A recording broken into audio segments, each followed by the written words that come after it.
আমি ঠিক শালিনী দি কি কাকাই চেনা যায়? শেষমেশ যেন আবারও শালিনীকে বাড়িতে নিয়ে এসে রূপা প্রমাণ করে দিল যে এটা তার বাবা সূর্য তার অবৈধ সন্তান নয়, বরং এটা অবৈধ সন্তান হচ্ছে জয়ের। হ্যাঁ বন্ধুরা, অনুরাগের ছোঁয়া ধারাবাহিক নাটকের আগামী পর্বগুলোতে আমরা ঠিক এমনটাই দেখতে পারবো।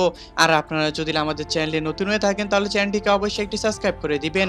আমরা এপিসোডের শুরুতে দেখতে পারবো যে উর্মি যখন জানতে পারে যে এটা সূর্যের অবৈধ সন্তান, ঠিক তারপর থেকে যেন সূর্যের সঙ্গে বেশ অনেকটা খারাপ ব্যবহার শুরু করে দিয়েছিল উর্মি। যার কারণে ঠিক তখনই ওখানে দীপা চলে আসলে সে উর্মির কথা বলার প্রত্যেকটি জবাব দিলে সে বেশ অনেকটাই তর্ক বিতর্কে জড়িয়ে যায় দীপার সঙ্গে উর্মি। তারপর যেন আবারও হঠাৎ করে সেখানে এই তর্ক বিতর্কের মাঝখানে চলে আসে রূপা। তবে সে একা আসেনি, নিয়ে এসেছে শালিনীকে। শালিনীকে বাড়িতে নিয়ে আসা মাত্রই যেন সে জয়কে দেখিয়ে বলতে থাকে যে কি কাকাই দেখো তো চেনা যায় নাকি।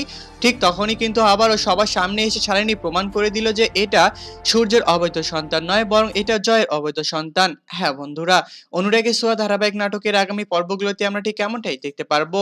আর আপনারা যদি আমাদের চ্যানেলে নতুন হয়ে থাকেন তাহলে চ্যানেলটিকে অবশ্যই একটি সাবস্ক্রাইব করে দিবেন। ধন্যবাদ।